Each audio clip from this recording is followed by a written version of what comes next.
ونستغفره ونتوب إليه، ونعوذ بالله تعالى من شرور أنفسنا ومن سيئات أعمالنا.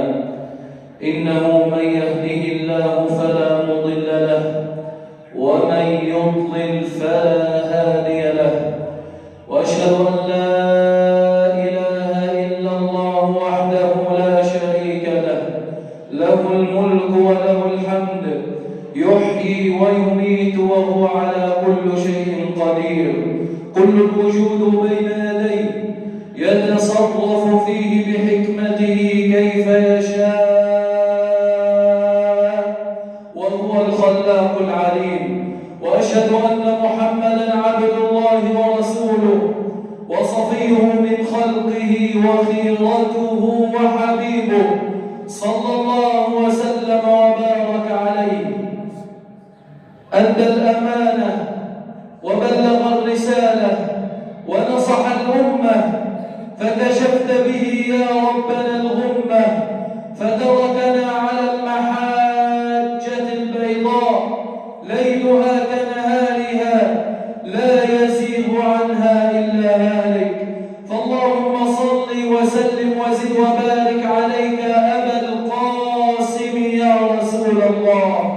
إن الله أمركم بأمر ابتدأ به نفسه فقال عز من قائل: إن الله وملائكته يصلون على النبي يا أيها الذين آمنوا صلوا عليه وسلموا تسليما. فاللهم صل وسلم وزد وبارك عليه. وارض اللهم عن أبي بكر وعن عمر وعن عثمان وعن علي وعن سائر الصحابة أجمعين وتابعيهم بإحسان إلى يوم الدين. ثم أما بعد، رب اشرح لي صدري ويسر لي أمري واحلل عقدة من لساني يفقه قولي. اللهم إني أسألك أن تجعل هذه الخطبة خالصة لوجهك الكريم، لا رياء فيها ولا نفاق. اللهم آمين يا رب العالمين. فتعالوا بنا عباد الله لنعيش في هذه الدقائق المعدودات مع خطبة بعنوان قلوب لا تنسى، اليتيم بين وصية القرآن وواقعنا الأليم. اليتيم ابتداءً، من هو اليتيم؟ اليتيم هو الذي فقد أباه. أما في الطير والحيوان هو الذي فقد أمه. واليتيم لغة كما قال ابن المنذر في لسان العرب: اليتم هو الغفلة، لأنه يتغافل عن بره بعد موت أبيه. وكذلك اليتيم هو الانفراد، فيقال للدرة الجميلة التي لا نظير لها يتيمة، درة يتيمة.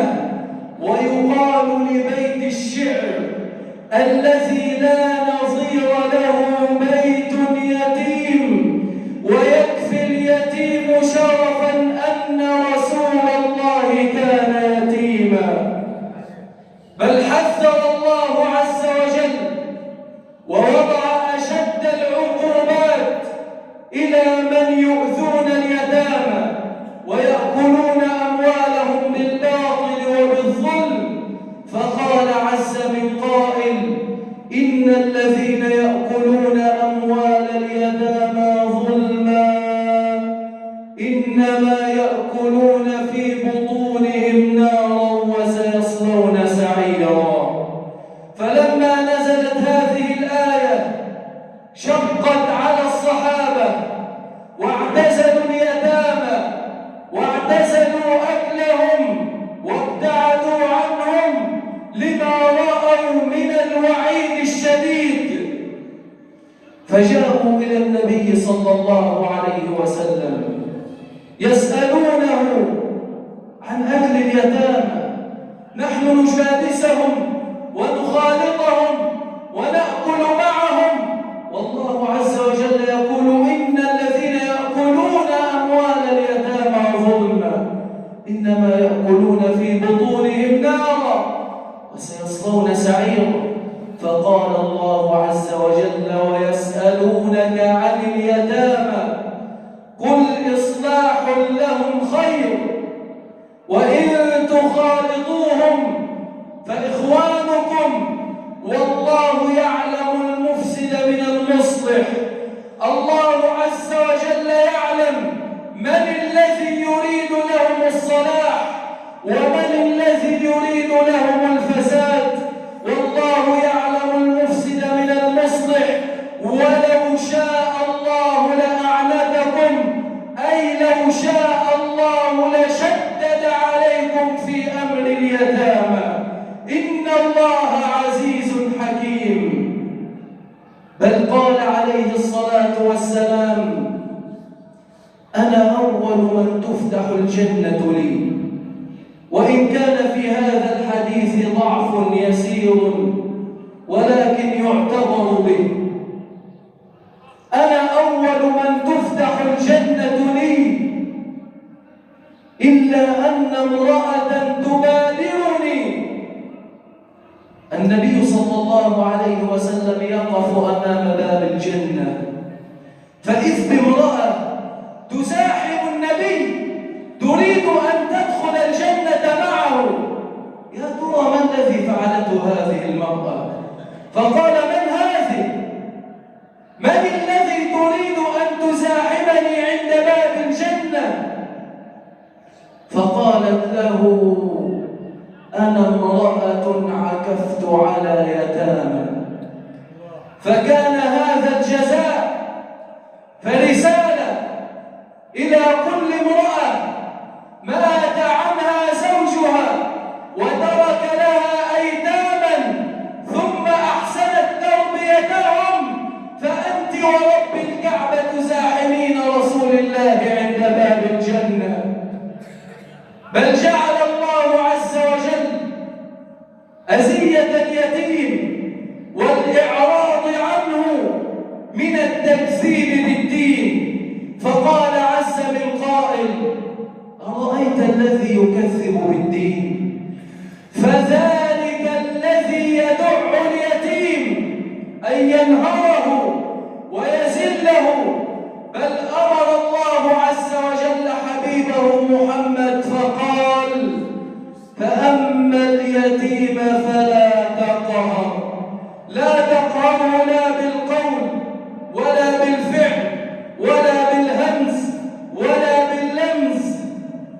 بل قال عليه الصلاة والسلام بشرى إلى كل من يكفل يتيما أنا وكافل اليتيم في الجنة كهاتين، وأشار بالسبابة والوسطى.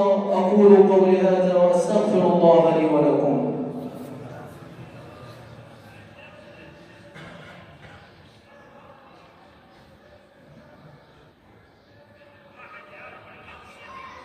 الحمد لله وكفى، والصلاة والسلام على النور الهادي المصطفى صلى الله وسلم وبارك عليه.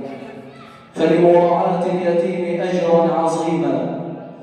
قال عليه الصلاة والسلام من مسح رأس يتيما لا يمسحها إلا لله كان له بكل شعرة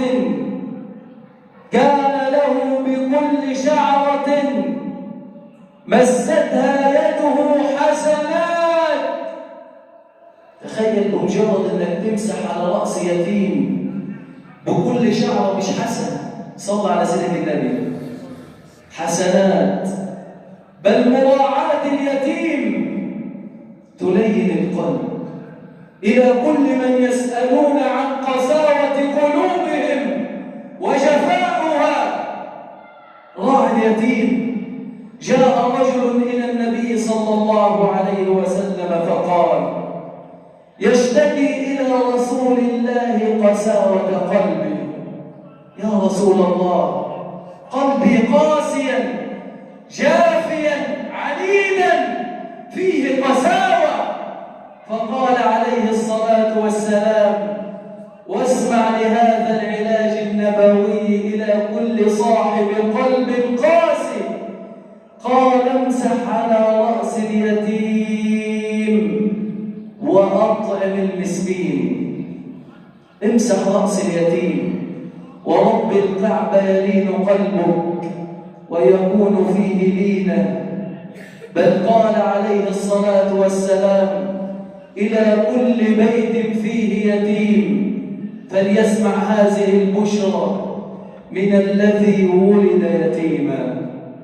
خير بيت في بيوت المسلمين، خير بيت في بيوت المسلمين بيت فيه يتيم يحسن إليه.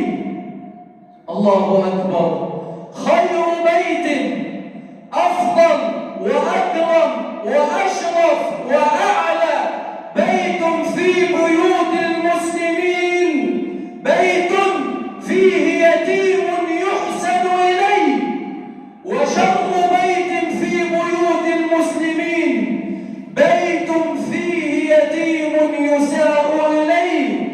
ولله در يتامى فلسطين، فلله درهم وإلى الله أجرهم وعند الله تجتمع الخصوم.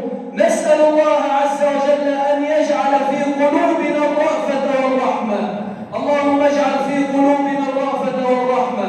اللهم حبب إلينا الإيمان وزينه في قلوبنا، وكره إلينا يا ربنا الكفر والفسوق والعصيان، واجعلنا يا ربنا من الراشدين. اللهم اشف مرضانا وعاف مبتلانا، اللهم اشف مرضانا وعاف مبتلانا. اللهم رد غائبنا لأهله سالما غانما. اللهم اشف عبدك أحمد، اللهم رده إلى أهله سالما غانما. اللهم أنزل عليه شفاء عاجلا لا يغادر سقما. اللهم اجز والدنا الذي بنى هذا المسجد الطيب المبارك، اللهم اجزه عن كل مصل خير الجزاء. اللهم بارك له في أولاده وفي ماله، واجعل ذلك تكفيرا لسيئاته ورفعة لدرجاته. اللهم ربنا آتنا في الدنيا حسنة وفي الآخرة حسنة وقنا عذاب النار. وآخر دعوانا أن الحمد لله رب العالمين، وأقم الصلاة.